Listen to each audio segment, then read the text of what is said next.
Welcome back to another edition of the Night Report podcast. I'm your host, Mike Broadbent. Joining me once again is my co-host, Richie O'Leary. I think right as we hit publish on this episode, we had news break that Rutgers landed another commitment in the class of 2025 in four-star linebacker out of Snyder High School, New Jersey, DJ McClary. He was a guy we talked about at the end of the last podcast as somebody we saw leaning towards Rutgers, or at least things were. Yeah, I was going to say, I feel like we were pretty confident on that one, and then all of a sudden, boom, it happens. Yeah, we just, it was just a matter of when, not if. It felt like, and sure enough, that's what happened. He committed to Rutgers today. We'll get into his commitment and everything that went into it, what we're getting as a player at Rutgers, and where the rest of the class stands now. But first, once again, this podcast is presented to you by Night and Day Apparel.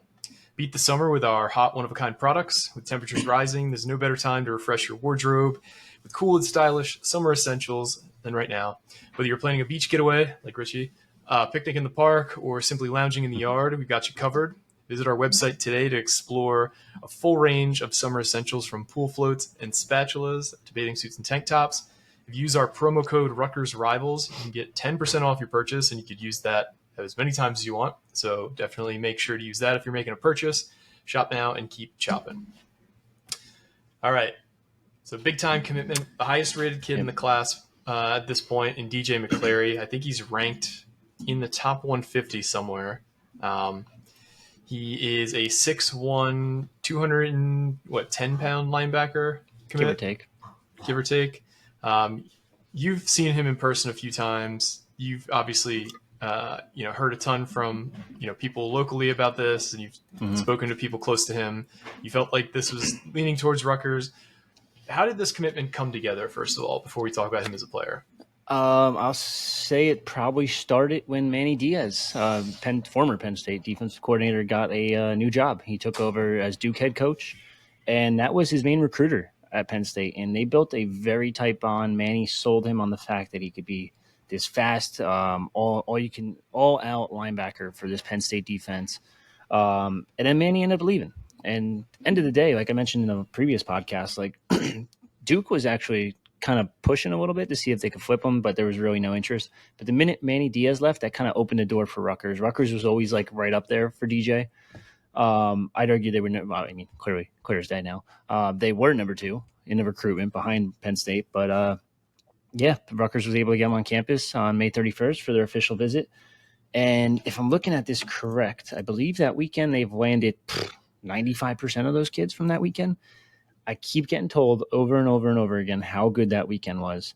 The only 2 they haven't landed would be Tyler Kielmeyer, who they moved on from, and Charles Bell, who they also moved on from. Oh, I'm sorry, and Maxwell Roy, who they're still pursuing. And like I mentioned, they have a shot. Probably not going to count the eggs before they hatch there, but the rest of them, they landed every other one. There was 19 kids on campus. That means 16 of them committed to Rutgers. Like, hell of a weekend.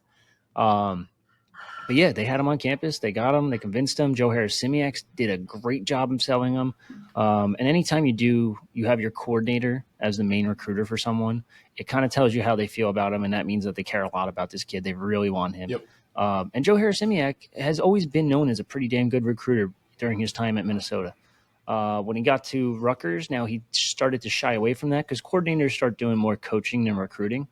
But he's in certain cases like this one, he was all in on him, and they just kind of sold him on Rutgers. They sold him on staying home, and that was really it. And it's here we are, June 23rd, and a big flip for Rutgers. Yeah, that visit weekend is truly unbelievable. It's going to go down as one of the most insane recruiting weekends of all time. I think they have 1, 2, 3, 4, 5, 6, 7, 8, 9, 10, 11, 12, 13, 14, 15, 16 commitments just from that weekend of visits alone. 16 out of the 19 visitors. It's crazy. Absolutely crazy. 16 out of the 20 maybe. But so he obviously had a great time. It's been something lingering in the back of his head. He still gave Penn State a chance, taking an official visit there on the 14th of June. Yeah. He came back, and it didn't sound, like he was 100% committed after that visit.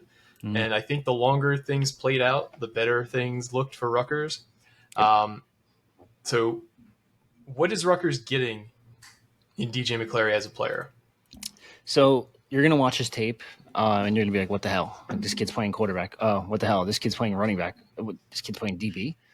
He does everything for his high school team. Now he's coming into Rutgers strictly as a linebacker.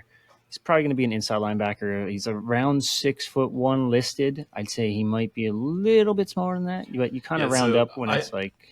I misspoke. His profile lists him at 6'2", 205.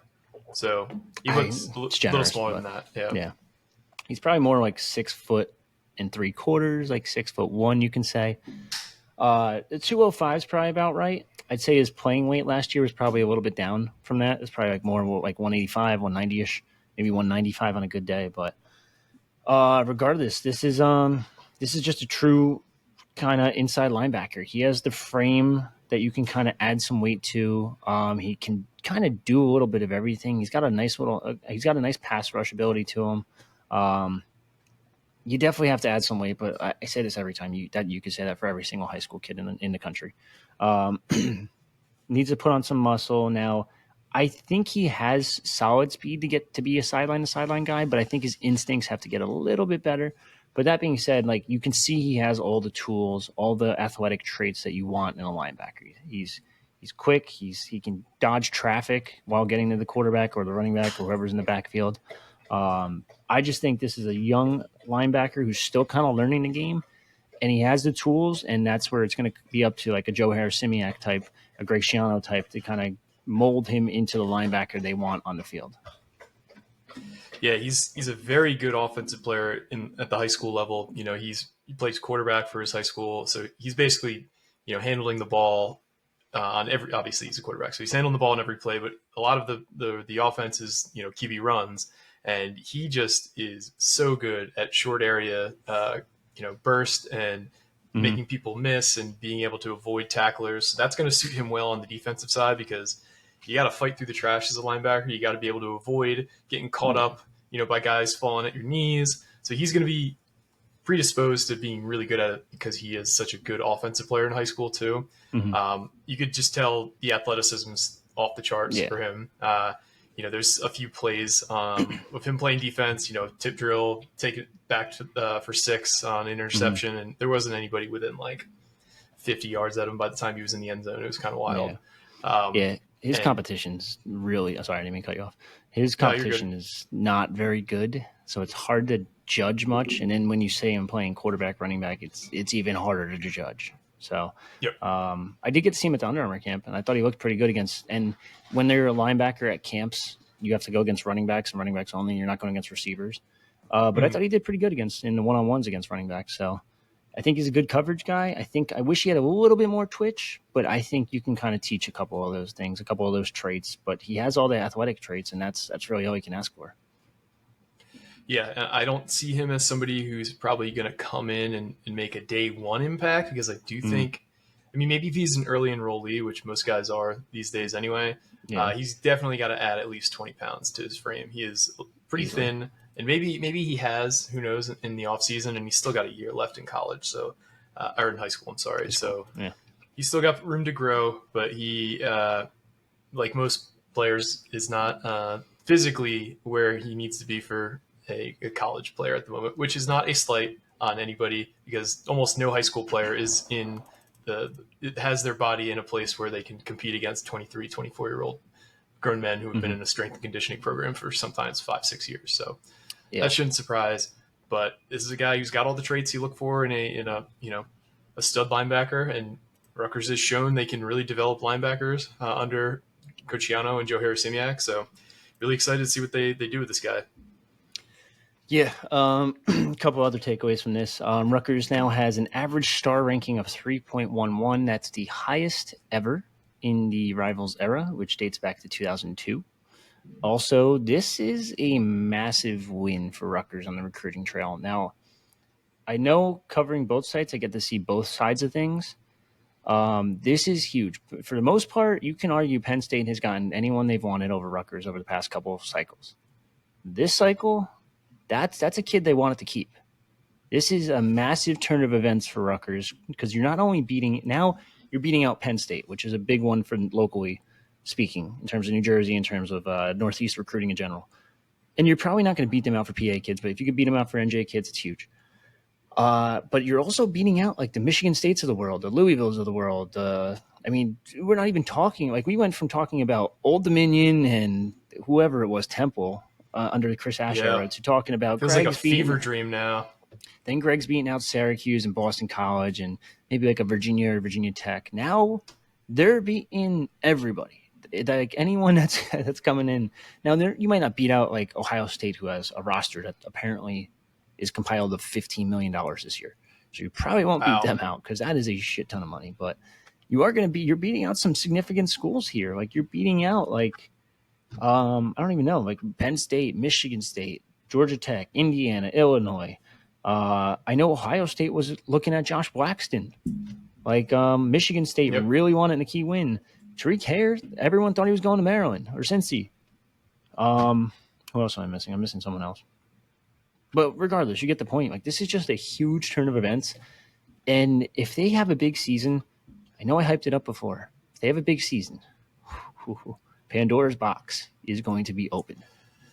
Yeah, and let's not forget what Schiano was able to do by the time he left in his 1.0 era. If you look at those classes, he was landing top kids from PA. You know, you look at a Chris Muller, who was a top 100 kid in the country. He was from Boyertown.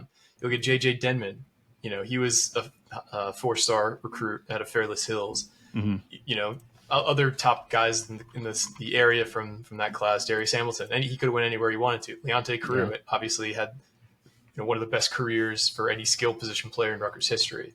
Rutgers was landing guys that were well sought after by a lot of top programs and coming from out of state in some instances. So I think that is continuing, and that it took Schiano a little while to get things back to where they were previously. But I would say right now, recruiting is right where it was in the 2011 to 2012 era, with a much higher ceiling because Rutgers is now in a better conference. Rutgers is going to have a fully funded revenue share whenever that happens. Rutgers, despite what some people are saying, is in a pretty good spot right now, NIL-wise, at least from what I'm hearing. So this is just, this is where things converge. You see the winning on the field. Again, like Richie said, if they have the season that I think a lot of us expect, 8, 9, maybe even 10 wins, you're going to see the 25 class. It's not, I wouldn't say it's going to pale in comparison to 26 and 27, but Rutgers is going to have the ears of every kid already due to the 25 class. Yeah. And imagine if we have a huge season too. It's just going to explode.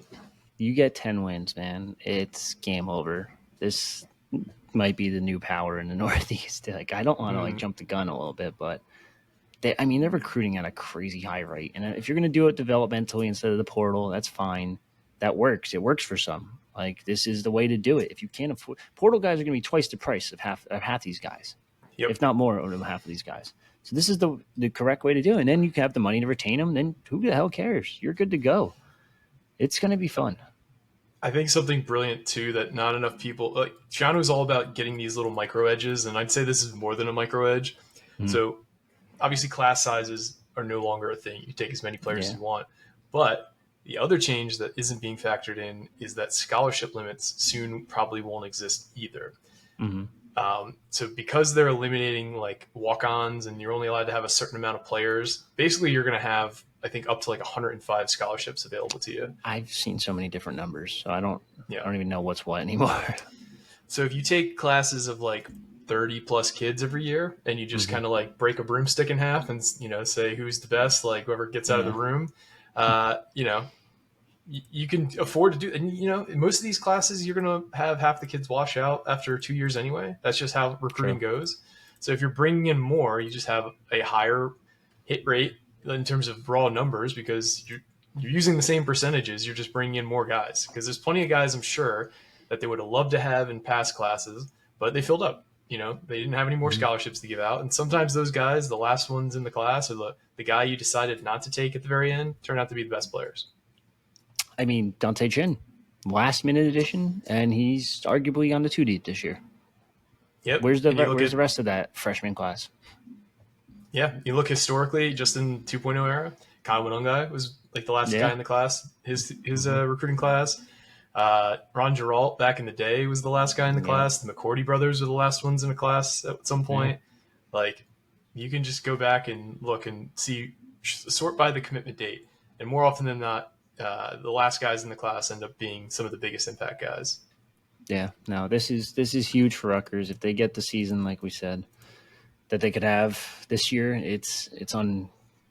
I don't even know how to describe it. Like it would just be incredible what they could do on the field. If they could do this on the field, their recruiting is just going to take off. And you think it's taking off now? It could be next level good next year. Plus, you have these new schools. You're going to be able to expand the quote unquote state of Rutgers that Greg always talks about. I wouldn't be surprised if they dip into California for a couple offers or the West Coast in general. I mean, it makes sense too because that's what they did with Florida with the Big East. You got 2 Florida schools. Hey, you're going to play down there like once a year at least. Hey, you're going to play probably out there once a year at least, if not more. So, yeah, and you've seen that with every kid they've landed in terms of, the last few years. Ohio, way more kids from Ohio, way more kids from Michigan, way more kids from, Indiana, the general Midwest. And you wouldn't be getting those kids if you weren't playing those schools every year. Which I know you probably don't have the tinfoil next to you, but conspiracy theory, UNC to the Big Ten. Interesting. Yeah, that would certainly only help their recruiting efforts down in Tar Heel State. I mean, they're already pretty good at it, so it just makes sense. They are. I'm just saying. It's just something to think about. So we kind of emptied out most of the quote-unquote bag earlier. Is there anything else we haven't discussed in regards to DJ McClary before we head out of here? No, just waiting on to see what one other New Jersey linebacker is going to do. I know some people will look at his ranking and be like, yeah, he dropped out of the top 250 because he went to Rutgers. He dropped out a while ago, let's be honest. But he's still a damn good prospect. I would have liked to see him against some better competition, but the guys over there at Schneider are getting him ready. They're going to have him ready for when he needs to, or when he arrives at Rutgers. On top of that, Isaac Holmes, brother, former Schiano, defensive lineman. It made a lot of sense. That's right. Sense here. I don't even think we mentioned it, did we? We haven't, no. Oh, so for those of you who don't know, his older brother is Isaac Holmes, who was a player for Schiano in the 1.0 era. In his commitment post from today, the last picture on Instagram is of him and Isaac. Yeah, if you want to pull that up. Back in probably, 2010, if I had to guess? Big East. So, yeah, if I had to guess. That's probably a good one. Yeah. For those of you who don't remember, Isaac was a 4-star defensive tackle, I believe, out of the class of 2009 or 10. I feel old.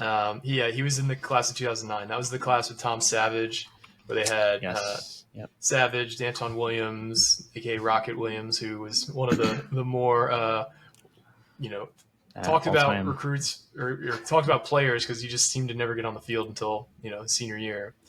They also had Logan Ryan in that class as a 4-star, so that was a big time class. The Merrill twins, Antoine Lowry, Deron Harmon, Mohamed Sanu, Jesus, Steve Boharness, Mark Harrison, what a class. Holy shit. Karan Pratt, Kalal Glad. Karan Pratt was underrated. I like him a lot. So this is a class that had at least 10 NFL players in it. So kind of looking at Isaac Holmes' Rivals profile. I want to say Facebook for some reason. I don't know why. Look at some of these names that were assistant coaches back then. Like, this is crazy. Zoom in on that? Oh, yeah, I got you. Kyle Flood, Steve Adazio of Florida, Dave Salazzo, some people might know him, Maryland, Larry Johnson, Penn State, who's currently at Ohio State, Jeff Halfley, obviously with the Packers at Pittsburgh. Like, what a group.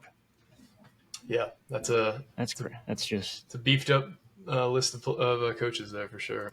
It's kind of crazy. But, yeah, I mean, hell of a huge get, and you're flipping from your rivals. Yeah, it's a pretty one-sided rivalry right now.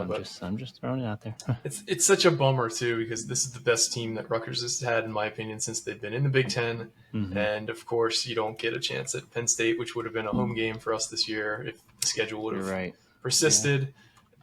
Can you imagine what the atmosphere would be like for like an important night game or an important game against Penn State? Like, say it's Halloween weekend, Penn State's coming True. in 6-1. Rutgers is, let's just say 6-1 as well. That would be the best environment at Rutgers probably since 2000.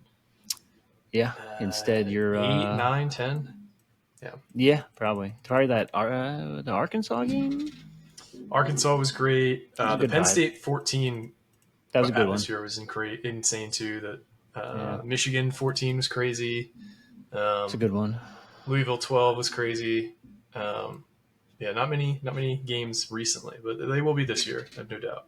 Oh, without a doubt. Especially now, instead of Penn State on Halloween weekend, you get a nice weekend off, but the weekend before you get to go out to LA. So at 11 p.m. 11 p.m. Eastern, 8 p.m. Pacific. That'll be one of the more interesting watch parties for a Rutgers game I can remember. I might have to pull something off on the East Coast over here. We could think of something. Yeah, can you imagine going and having like an event? You don't get out until like what, 2:30 in the morning? Got nothing else to do. I got nothing else to do. That's true. All right, that's all I got. We've been rambling long enough. Thanks again for listening. I think this will be the last one today. I hope. Let's. I mean, good news is never a bad thing. I would never, wish for bad news, but True. I just hope this is the last time we're doing this today. But we do thank you guys for listening. Of course, it happened. This seems to happen once every 10 pods where we'll stop on the recording and then something will happen. So it is what it is. But we want to thank you once again for listening for another edition of the Night Report podcast. This is Mike signing off for me and Richie. I can't even say the outro right now. Yeah, so you're good. Nah, we're just signing off. See you guys later.